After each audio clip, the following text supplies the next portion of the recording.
నమస్తే, welcome to yo-yo TV. ప్రస్తుతం పటాన్చెరు నియోజకవర్గంలో అయితే ఉన్నాం. సో మరి పటాన్చెరు నియోజకవర్గంలో ఇక్కడ ఎమ్మెల్యే పాలన ఎట్లా ఉంది, అభివృద్ధి ఎట్లా జరుగుతూ ఉందని ప్రజలతో మాట్లాడించే ప్రయత్నం చేద్దాం. సో ప్రస్తుతం మనం పటాన్చెరు నియోజకవర్గంలోని మాదారం అనే గ్రామంలో అయితే ఉన్నాం. సో ఇక్కడ చాలామంది ఉన్నారు, మరి మాట్లాడించే ప్రయత్నం. అన్న నమస్తేనే. నమస్తే, ఏం పేరు? నా పేరు ఆది ఎల్లయ్య, మాదారం ఎక్స్ ఉప సర్పంచ్. Okay, right. సో మరి ఇప్పుడు కాంగ్రెస్ ప్రభుత్వం అధికారంలోకి వచ్చింది, దగ్గర 15 నెలలు పూర్తవుతా ఉంది. సో మరి మీ పటాన్చెరు నియోజకవర్గం విషయానికి వస్తే ఎట్లా ఉంది మరి ఇక్కడ రాజకీయాలు ఎట్లా ఉన్నాయి, అభివృద్ధి పనులు ఎట్లా అవుతుంది? వాస్తవంగా కాంగ్రెస్ వచ్చిన నుంచి అయితే మా పొటెన్షియల్ నియోజకవర్గంలో అన్ని విధాలా మంచిగానే ఉన్నది. మరి ఇప్పుడైతే కాంగ్రెస్ ప్రభుత్వం వచ్చిన నుంచి మంచిగా అన్ని కార్యక్రమాలు మంచిగా జరుగుతున్నాయి. ఎక్కడేమి ఇబ్బంది లేకుండా అయితే మంచిగా అన్ని విధాల రైతులు కూడా నిన్న కూడా రైతు బంధు పడ్డది, అంతా సంతోషిస్తున్నారు. పథకాల సంగతి ఏంది మరి? ఒక పక్క బీఆర్ఎస్ పార్టీ కానీ చాలా మంది మాట్లాడుతూ ఉన్నారు, పథకాలు కాంగ్రెస్ పార్టీ ఇవ్వట్లేదు, కేవలం కాలయాపన చేస్తా ఉందని మాట్లాడుతున్నారు. ఇది వాస్తవం అంటారు? అయితే పథకాలు ఇస్తలేదని బీఆర్ఎస్ పార్టీ అంటే ఇప్పుడు ఉచిత కరెంట్ నాకు వస్తుంది కదా, 200 యూనిట్లు, అది ఉచిత కరెంట్ కాదా?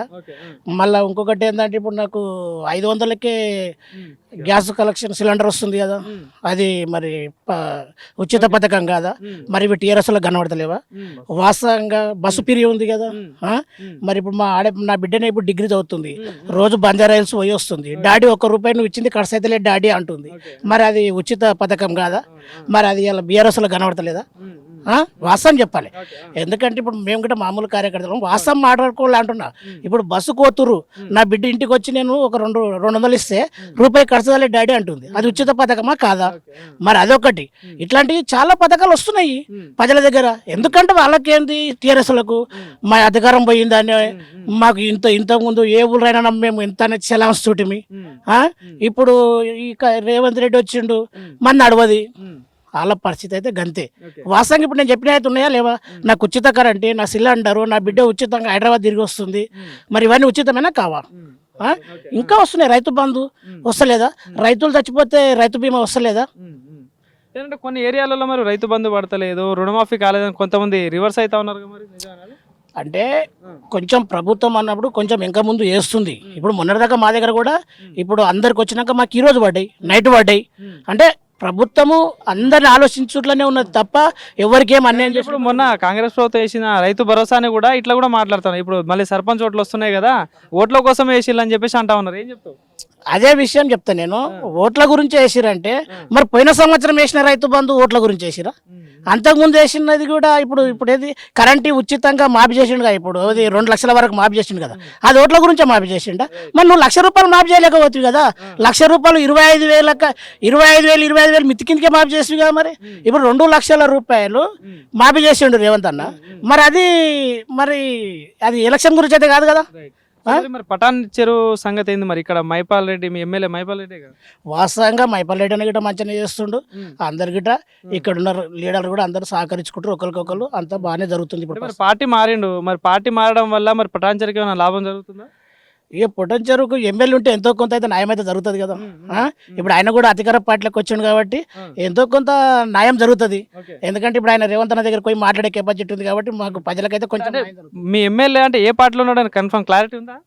ఇంకా ఏ పార్టీలు ఉన్నదంటే కొంచెం అంటే ఉన్నమాట చెప్పాలి. ఇక కొంచెం కన్ఫ్యూజ్ అయినాం మొన్నటి వరకు కార్యకర్తలము, కానీ ఇప్పుడైతే కొంచెం అందరినీ కలుపుకోపోయే మూమెంటే కనబడుతుంది. అట్లా ఇప్పుడు ఇంకోటి, మొన్న జూబ్లీహిల్స్ ఎమ్మెల్యే చనిపోయిండు, బై ఎలక్షన్ వస్తుంది అంటున్నారు. అదేవిధంగా పార్టీ మారిన నియోజకవర్గాలు కూడా బై ఎలక్షన్ వస్తుంది, ఒక వార్త వినిపిస్తా ఉంది, కోర్టులో నడుస్తుంది. ఒకవేళ నిజంగా బై ఎలక్షన్ వచ్చింది అనుకో, ఏంది మరి ఎట్లా ఉంటుంది పటాన్చెరు? ఎవరి సైడ్ ఉంటారు? బై ఎలక్షన్ వచ్చినా మా కాంగ్రెస్ పార్టీ ఎవరికైతే టికెట్ ఇస్తుందో వాళ్ళు గెలుస్తారు. ఓపెన్ గా చెప్తున్నాం కదా, చెయ్యి గుర్తు గెలుస్తుంది. ఈ బై ఎలక్షన్ రాని ఏ ఎలక్షన్ రాని చెయ్యి గుర్తు గెలుస్తుంది, అదైతే గ్యారంటీ ఇస్తా. మరి ఇంకో 3 సంవత్సరాల్లో పక్కా బీఆర్ఎస్ మళ్ళీ గెలుస్తుంది రప్ప అని చెప్పేసి బీఆర్ఎస్ నాయకులు అంటా ఉన్నారు. నిజమేనా? అంటే నేనేమంటున్నా, రప్ప నువ్వు అంటున్నావు, మరి నువ్వు ఉన్నప్పుడు రిపా కూడా అయింది కదా. మళ్ళా నువ్వు ఉన్నప్పుడు ఉన్న భూములు కూడా మొత్తం అమ్ముకున్నావు కదా. మరి నువ్వు ఉన్నప్పుడు ఏమన్నా పోతే మామూలులో నీ భూములన్నీ గుంజుకున్నావు కదా. మళ్ళా ఏడ గుంజుకున్నావు? ఇప్పుడు అక్కడ ఎక్కడన్నా సిటీలా మరి 1 కోటి రూపాయలకు ఎకరా, అది 100 కోకపేట 100 కోట్లకి ఎకరా అని అమ్ముతీవి నీ ప్రభుత్వంలో. మరి నువ్వు మంచిగా అయితే 100 కోట్లకి ఎకరా కాడికి ఎందుకు అమ్మిను? నేను అంటున్నా ఒక మాట. మరి అలా రేవంత్ అన్న గడ 2 ఎకరాలు 3 ఎకరాలు 100 ఎకరాలు 50 ఎకరాలు అమ్మ చూపితే ఏమని లొల్లి పెడుతున్నావు. వాస్తవంగా చెప్పాలంటే మరి అది 100 కోట్లకు ఎకరా కాడికి ఎందుకు అమ్మినావు? మరి నువ్వు అన్నిట్లో ఉద్యమకారుడవే కదా. నువ్వు అవతల ఆంధ్రోనికి ఏం పోనీయవు. నువ్వు ఉన్నప్పుడే ఉన్న నీళ్ళన్నీ ఓడగొడుతుంది, నువ్వు ఉన్నప్పుడే ఉన్న భూమి అంతా ఓడగొడుతుంది. ఇప్పుడు ఆయన ఏదో సరి చేసుకుంటూ వస్తుండు, అవకాశం ఇవ్వాలి. ఏమంటావు? మరి వచ్చే సర్పంచ్ ఎలక్షన్లో పటాన్చెరులో ఎట్లుంటుంది మరి హవా? ఏమున్నా కాంగ్రెస్ వాళ్ళే కొట్టుకుంటారు. పొటెన్షియల్ ఎక్కడైనా కానీ కాంగ్రెస్ వాళ్ళే కొట్టుకుంటారు. ఇంకా ఎమ్మెల్యే సభ మా పాటు ఉన్నాక ఇంకా మాకేం భయం? ఏమంటావు? సహకరించాడంటావా? సహకరిస్తాడు, మేము 100% నమ్ముతున్నాం. అట్లా థ్యాంక్ యూ.